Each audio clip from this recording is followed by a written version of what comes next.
आप सबका स्वागत है हमारे YouTube channel discourse on law and politics. तो आज हम चर्चा करेंगे 9 golden rules first year law students के लिए। जब स्टूडेंट्स फर्स्ट ईयर में आते हैं लॉ के कोर्स में तो काफी कंफ्यूज होते हैं कि लॉ के सब्जेक्ट को कैसे पढ़ें, कैसे अप्रोच करें। तो ये 9 गोल्डन रूल्स आपको बिल्कुल हेल्प करेगा। अगर आप फर्स्ट ईयर में हैं तो कैसे लॉ को अप्रोच करें, इसके बारे में आपको यहाँ पे जानकारी मिलेगी। तो चलिए देखते हैं वो 9 गोल्डन रूल्स क्या है तो सबके लिए काफी इंपॉर्टेंट रोल प्ले करते हैं। तो देखिए यहाँ पे जो पहला रूल है वो है यहाँ पे थ्री सर्कल रूल है। ये थ्री सर्कल रूल क्या होता है?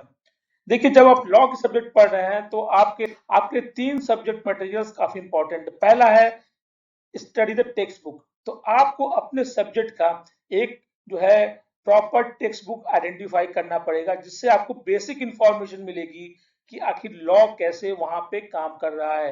जैसे कि कॉन्ट्रैक्ट है, कॉन्स्टिट्यूशन है, जूरिस्प्रूडेंस है, ऐसे सब्जेक्ट्स हैं। तो आप इसका एक टेक्स्ट बुक को आइडेंटिफाई करें। उसके बाद आपको बेसिक इंफॉर्मेशन मिलेगी। क्योंकि आप लॉ के सब्जेक्ट को पढ़ रहे हैं तो डेफिनेटली केवल टेक्स्ट बुक ही काफी इंपॉर्टेंट नहीं रहेगा। इसके अलावा आपको जो है केसेस भी पढ़ने पड़ेंगे, जजमेंट भी पढ़ने पड़ेंगे। तो आप लेटेस्ट जजमेंट अपने टॉपिक पे जो आप पढ़ रहे हैं, जो सब्जेक्ट है उसके ऊपर जो है लेटेस्ट सुप्रीम कोर्ट या हाई कोर्ट के जो जजमेंट है उसको पढ़ना चाहिए। मैं यहाँ पे कहूंगा कि आप सुप्रीम कोर्ट के जजमेंट को ज्यादा प्रेफर करें, क्योंकि वो जजमेंट ज्यादा बाइंडिंग होता है। या तो आप लैंडमार्क जजमेंट पढ़ लें सुप्रीम कोर्ट का, या तो कोई लेटेस्ट जजमेंट पढ़े अपने टॉपिक पे। थर्ड सर्कल है वो है रीडिंग द आर्टिकल्स। इसके बाद आप अपने टॉपिक पे, अपने लॉ के सब्जेक्ट पे, जिस सब्जेक्ट के बारे में आप पढ़ाई कर रहे हैं उसके बारे में एक आर्टिकल को भी पढ़ें उस टॉपिक पे।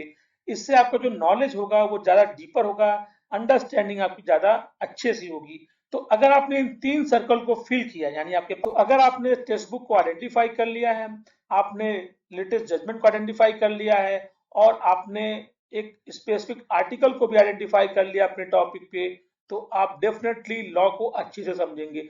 तो आपको डे वन से ये थ्री सर्कल रूल्स को फॉलो करना पड़ेगा। ये तीनों सर्कल को आपको फिल करना पड़ेगा। चलिए देखते हैं अगला रूल क्या है। तो अगला रूल है organize your time, time management. दोस्तों, आपने क्लास 12 तक जब भी पढ़ाई की होगी तो आपको टाइम मैनेजमेंट काफी इंपॉर्टेंट रहा होगा बोर्ड के एग्जाम के लिए। ये यहाँ पे भी काफी इंपॉर्टेंट है। आप यहाँ पे जजमेंट्स पढ़ते हैं, आर्टिकल्स पढ़ते हैं, आप जो है टेक्स्ट बुक पढ़ते हैं। तो इसके अलावा आपको जो है कुछ प्रोजेक्ट वर्क करने पड़ेंगे, कुछ असाइनमेंट भी करने पड़ेंगे। तो अपने टाइम को काफी वैल्यू दें। और दोस्तों, इस बात को बिल्कुल समझ लीजिए, अगर आपने प्रॉपरली टाइम बैलेंस किया तो at the end of the your course you will be able to get the success. So time management is a key for the success to in all the disciplines, and for law it is really very important here.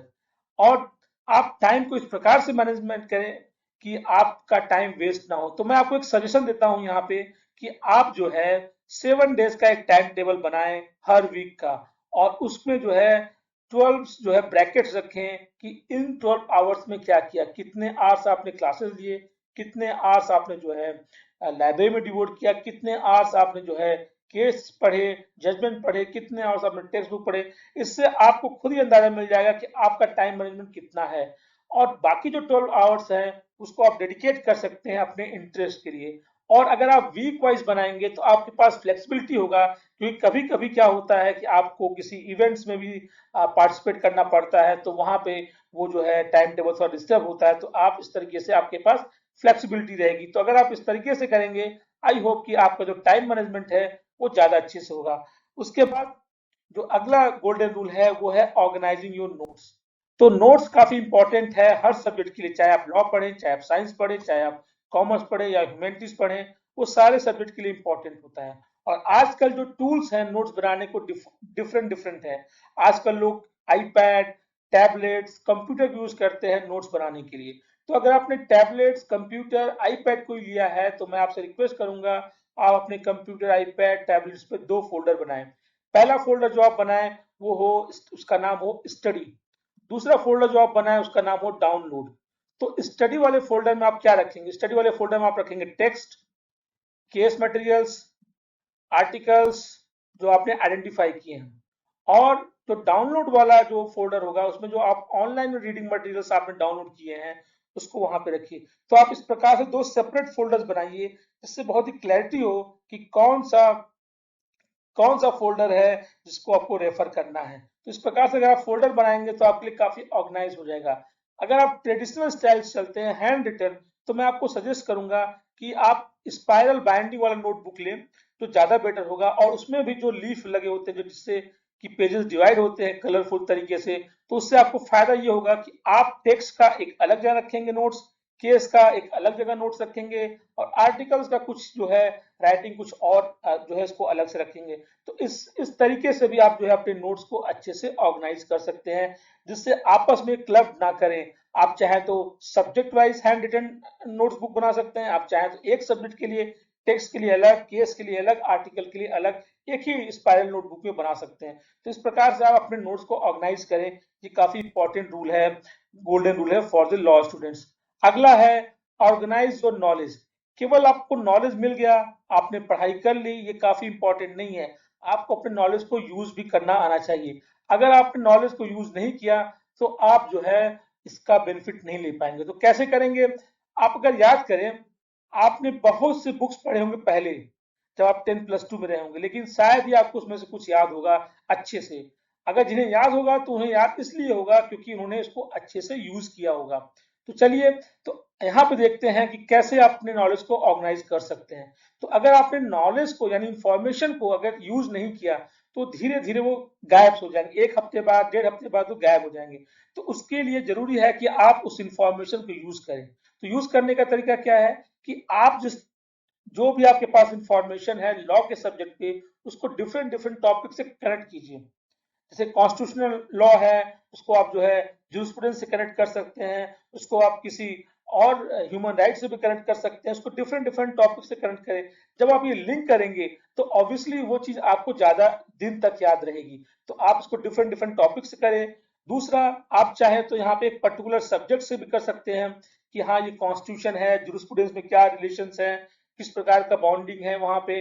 तो आप चाहें तो दूसरे subject के साथ, एक particular subject के साथ भी लिंक करेंगे। जब आप इस तरीके से करते हैं, टॉपिक वाइज, सब्जेक्ट वाइज करते हैं, तो ऑप्शन को यूज किया है, तो इससे आपकी जो अंडरस्टैंडिंग हो ज्यादा डीपर होगी, और आपका जो इंफॉर्मेशन होगा उसका, आपके पास जो इंफॉर्मेशन होगा उसका एप्लीकेशन ज्यादा अच्छे से होगा। तो जरूरी है कि आप इस तरीके से लिंक करें।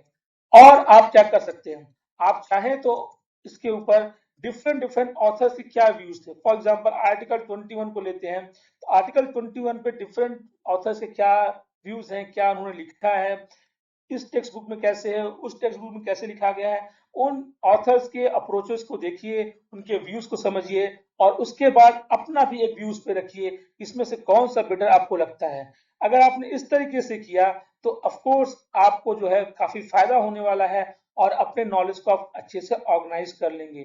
जब तक आप इसको ऑर्गेनाइज नहीं करेंगे, तब तक जो है लॉ आपके दिमाग में अच्छे से नहीं जाएगा, यानी आप उसको जो है अच्छे से समझ नहीं पाएंगे। तो जरूरी है कि आप लॉ को ऑर्गेनाइज करें। यहाँ पे अगला जो रूल है, गोल्डन रूल है, वो काफी इंपॉर्टेंट है, वो है टीम वर्क। टीम वर्क क्यों इंपॉर्टेंट है? क्योंकि आपको पता है टीम वर्क से कॉन्फिडेंस तो आता ही है, लेकिन क्योंकि ये सब्जेक्ट बिल्कुल नया है, तो नया सब्जेक्ट होने की वजह से आपको साथ काफी डिफिकल्टी आएगी। क्योंकि जब आप इस नए सब्जेक्ट के बारे में जाएंगे तो आपके पास जो है टॉकिंग का स्टाइल बदल जाएगा। जैसे कि आप देख सकते हैं यहाँ पे मेंसरिया मैंने लिखा हुआ है, ऐसे कई टर्मिनोलॉजी आएंगे जो आपके टॉकिंग का स्टाइल चेंज कर देंगे। तो अगर आप चाहते हैं टॉकिंग स्टाइल को अच्छे से इंप्रूव करना, तो जरूर है आप एक टीम के साथ, एक ग्रुप के साथ पढ़ाई करें। दूसरा है, जब आप थिंकिंग करते हैं लॉ में, वो होता है डिडक्टिव और इंडक्टिव मेथड पे बेस्ड। यानी अब आपका जो आंसर आएगा वो जो है डिडक्टिव इंडक्टिव होगा, मोर रीजनेबल होगा। केवल एक सिंपल आंसर नहीं है यस और नो में, आपको देखना पड़ेगा कि आखिर यहाँ पे ये लॉ अप्लाई होगा या नहीं होगा, या ये लॉ अप्लाई नहीं होगा। तो आपकी जो रीजनिंग है वो थिंकिंग बेस्ड होगी। इसलिए जरूरी है कि आप एक टीम वर्क करें, जिससे आप एक दूसरे को कोऑर्डिनेट करें। तो जब आप टीम वर्क करेंगे तो ऑब्वियसली कुछ प्रॉब्लम भी आएगी इसमें। इसमें क्या होगा कि आपका जो कंफ्यूजन थोड़ा बढ़ेगा, आपके पास थोड़ा सा कंफ्यूजन ज्यादा आएगा, जंबल ऑफ फैक्ट्स होगा, ये प्रॉब्लम तो आएंगे। लेकिन जो शॉक आपको मिलने वाला, जो आपको झटका मिलने वाला सब्जेक्ट से, वो थोड़ा सा कम हो जाएगा। और धीरे धीरे स्लोली एंड स्लोली आप ज्यादा स्ट्रॉन्गर हो जाएंगे और आप एक टीम वर्क के थ्रू अच्छे से काम करना सीख जाएंगे। तो जरूरी है कि आप टीम वर्क का जो रूल है उसको भी अप्लाई करें अपने लॉ स्टडीज में। पहला जो रूल है वो है no disappointment. Disappointment so no disappointment जो है, आपको कभी भी डिसअपॉइंट नहीं होना है। क्यों? क्योंकि अगर आप डिसअपॉइंट होंगे तो आप अपना कॉन्फिडेंस लूज करेंगे, क्योंकि सब्जेक्ट बिल्कुल नया है। ये ऐसा सब्जेक्ट नहीं जिसको आपने क्लास 6 में पढ़ा होगा, 7 में पढ़ा होगा, वो सब्जेक्ट आपके पास आ रहा है। यहाँ पे basic understanding of the law थोड़ा सा प्रॉब्लमेटिक होगा, तो इसलिए जरूरी है कि आप जो है अपने आप को डिसअपॉइंट ना करें, अपने आप को और स्ट्रॉन्ग करें। और जब आप इस सब्जेक्ट को पढ़ेंगे तो आपको खुद ही रियलाइज होने लगेगा कि आप कहाँ पे कमी है, आपके अंदर कमी कहाँ है। तो उन कमियों को देख के आप ज्यादा परेशान न हो। अपने जो पीयर्स हैं जो आपके साथ पढ़ रहे हैं उनका जो जो नॉलेज है उसके थ्रू अपने आप को जज ना करें। अदरवाइज आप अपने आप को डिप्रेशन में ले जाएंगे, फिर आपका इस सब्जेक्ट से इंटरेस्ट कम भी हो जाएगा। तो देखिए, एक बात का ध्यान रखिए, किसी ने कहा है कि success will come in time but failure must come first. तो सक्सेस तो आएगा ही कभी ना कभी, थोड़ा समय लगता है, लेकिन सबसे पहले क्या आता है? फेल्योर आता है। तो बिल्कुल फेल्योर से न डरिए, फेल्योर से आप सीखिए और आगे बढ़ते रहिए। तो डिसअपॉइंट नहीं होना है बिल्कुल भी इस कोर्स में। आप जो 7वां रूल है, एम्ब्रेस अनसर्टेनिटी, ये भी काफी इंपॉर्टेंट है लॉ के लिए। तो ये अनसर्टेनिटी का मतलब क्या है यहाँ पे? देखिए, जो लॉ का सब्जेक्ट है उसका जो लैंग्वेज होता है वो काफी ओपन होता है। उसमें आंसर यस और नो नहीं आता, वो रीजनिंग बेस्ड होता है। तो आप कभी ये रिजिट मत हो जाएगा कि हाँ यही रूल ऑफ लॉ है, यही सेट ऑफ प्रिंसिपल्स है, इसको चैलेंज नहीं किया सकता है।